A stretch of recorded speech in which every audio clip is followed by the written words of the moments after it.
when I walk through, one of the people I've known for a while, it's like, is it strange whenever I look at you, I think of coffee?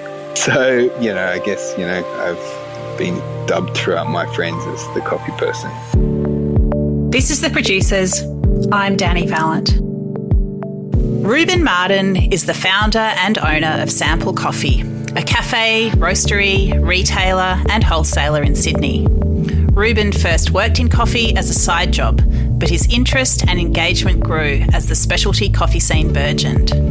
The first Sample outlet opened in 2011. After a decade in the business, Reuben still finds the industry enriching, especially because it allows him to connect with people at the source of production right through to those who drink it. G'day, my name's Reuben Mardan. I run a small coffee roasting business in Sydney, and we have 3 shops, one in Surrey Hills, one in St Peters and one in Chippendale. My first memories actually was when I was growing up. I was in Leichhardt, and I had some friends, a family across the road, the O'Sheas, and they were Italian, and on Saturdays they would make little coffees for all the kids, and so that was kind of my first introduction to coffee. So yeah, that's going back, and then further on in high school, being social and whatever, we'd go out and have a coffee, and yeah, continued on from there.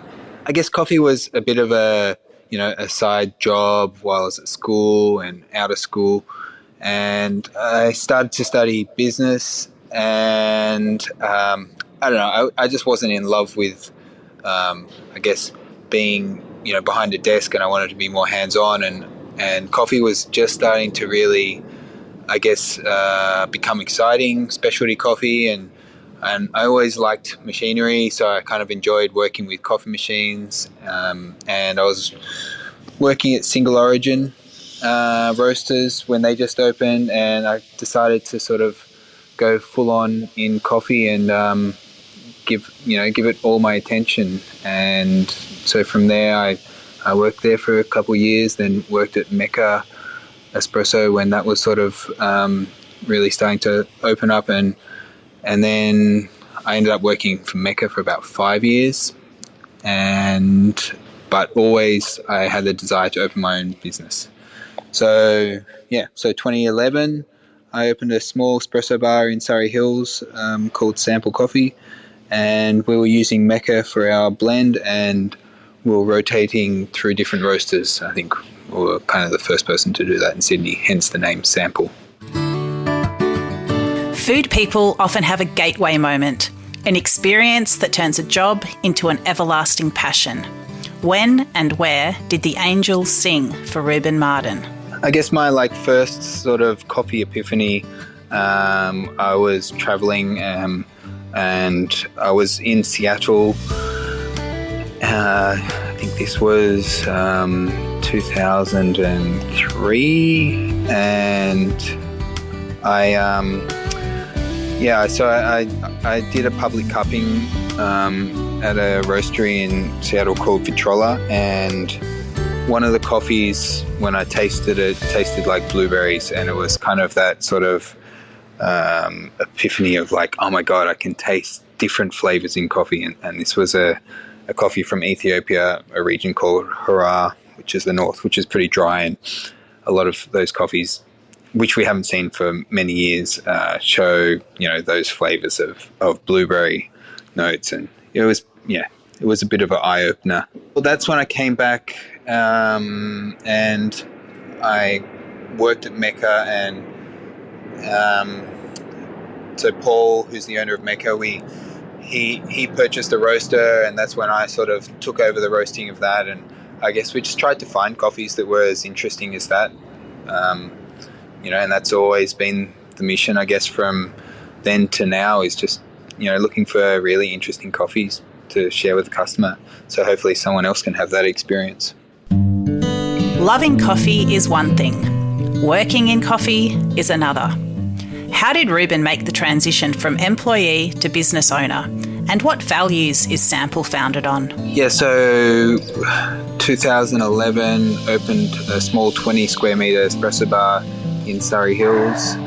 I guess back then we were showcasing different roasters. Then 2 years later, I guess I had a background from when I was working at Mecca and Single Origin of roasting coffee, and I really missed that and wanted to start doing that again. So I bought a roaster, a refurbished German 1957 Probat roaster. So once that was in the process of being shipped over, I had to find a location for it, and I was hunting around sort of the inner west, Marrickville, for a warehouse, and I came across this warehouse in St. Peter's, a place called Precinct 75 on Mary Street, and the owner had a great vision for the space and how we could have a roastery and cafe, and so moved in here, and then just before COVID opened a shop in Chippendale, which is probably the worst timing, Old Gold.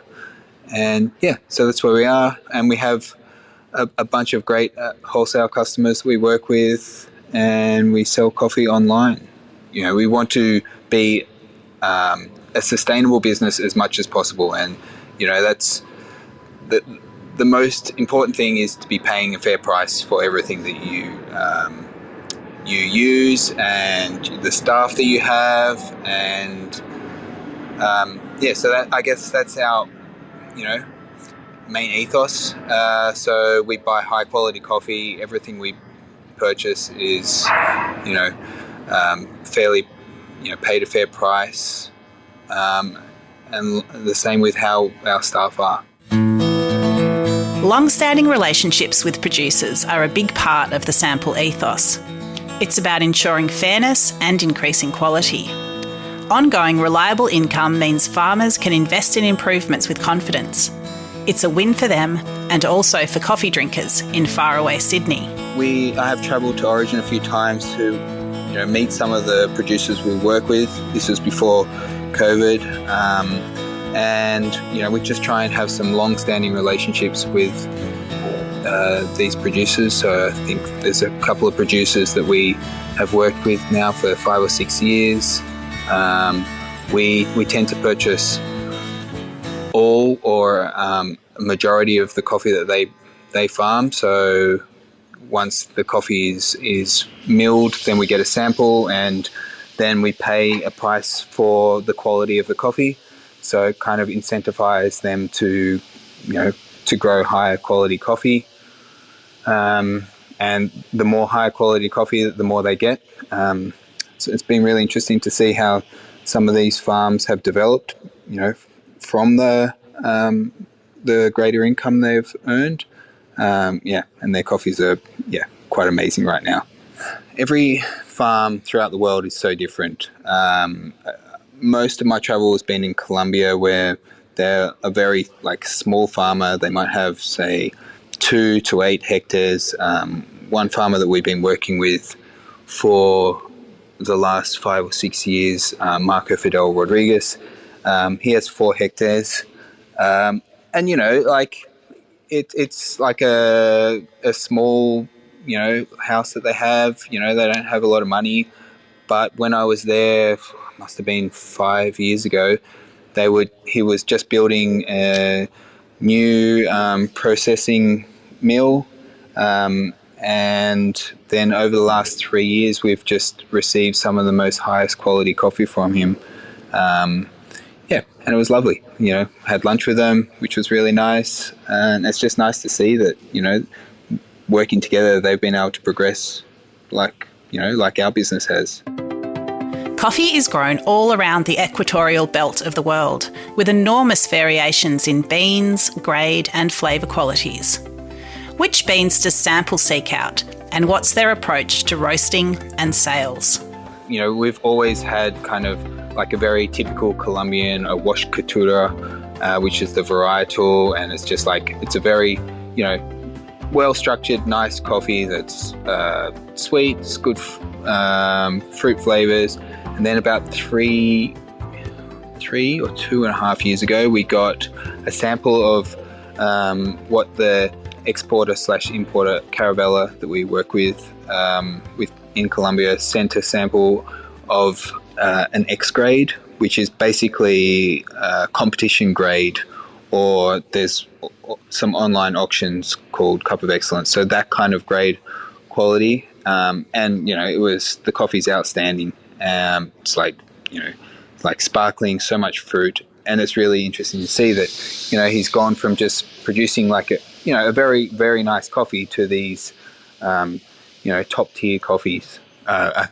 Feel lucky to be part of seeing that progression. It's really nice, and there's a lot of factors involved in that, like the exporter importer Caravella that we work with, that I've spoke to you about. They're a B Corp, and like their whole manifesto is about re-educating, and they have a lot of training facilities. So they've been a big part of that quality. The gain in quality. In Australia, we are challenged by how far away we are from a lot of the producing countries like Latin America or Africa. So we have a little bit less of a shelf life of coffee by the time it gets here.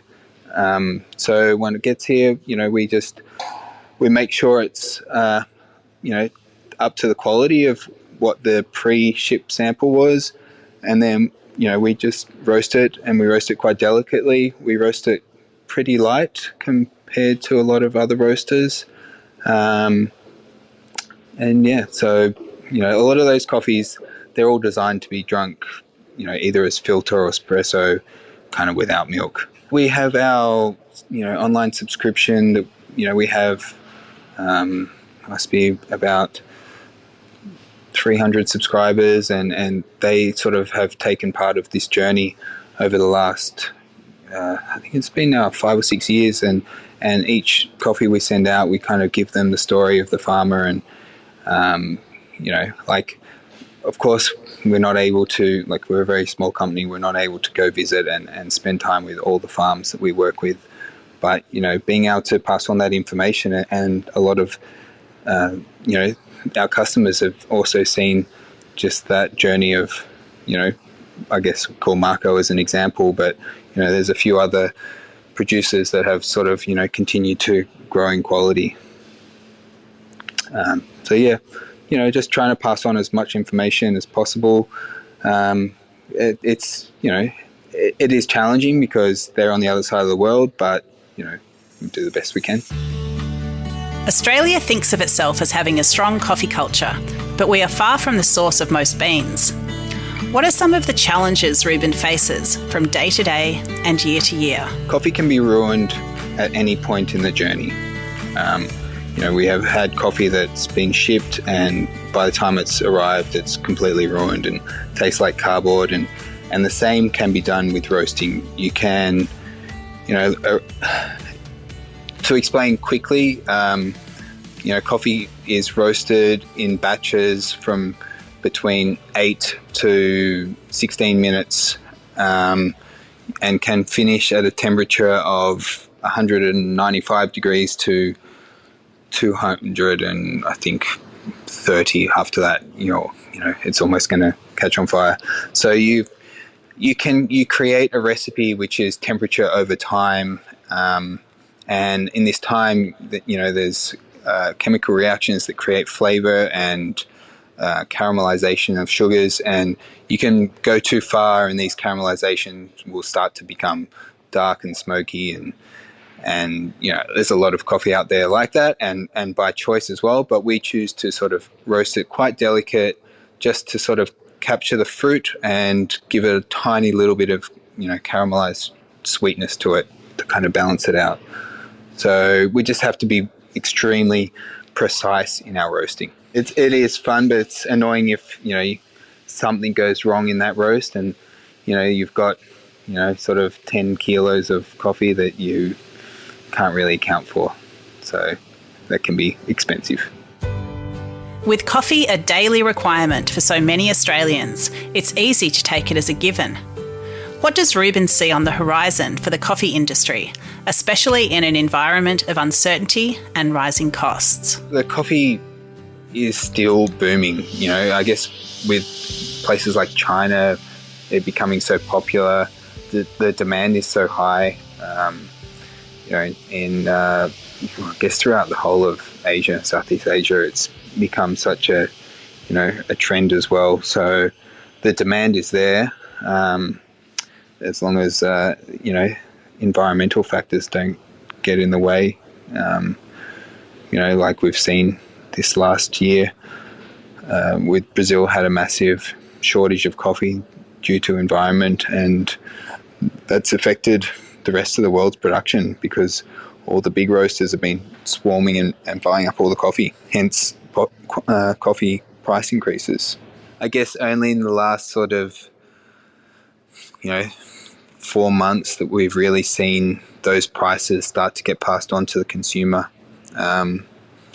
So I don't know, it's such a strange time throughout the industry. I guess we're in the end of July, beginning of August, and I think there's actually, it's just hard to judge now because there's so many other factors that are going on. I think they said that up to 19% of Australians will be travelling overseas over these coming months. So, there's so much volatility in the market already. We know he loves coffee, roasts coffee, sells coffee, lives and breathes coffee. But what does the coffee guy like to drink? Waking up, coffee will be the first thing I'll generally do, and that'll be either a V60 or an AeroPress. And often, go back to bed and drink a coffee in bed if I can. And then, so I guess filter is the way to go for the first couple of hours, and then an espresso or two. And that's about it. I try not to drink too much coffee in the afternoons. I drink enough in the morning, so it's that's fine. And occasionally flat white. Coffee has become my life. It's quite funny. I went rock climbing yesterday in Nowra. There's some climbing along the river there, and when I walked through, one of the people I've known for a while, it's like, is it strange whenever I look at you I think of coffee? I'm like, no, you're not the only one. So, I guess, I've been dubbed throughout my friends as the coffee person, but it's nice. It's a nice industry to be in, and it's I don't know, it's a good place to be, so I can't complain. Reuben Mardan has spent years embedded in the coffee world. Whether it's tinkering with a machine, cupping with his team, travelling to the source, or chatting flavour profiles with loyal customers, he finds it an endlessly interesting world. Being that coffee guy is actually a joy, and there's much pleasure in knowing that sample coffee is a crucial day marker for so many people in Sydney.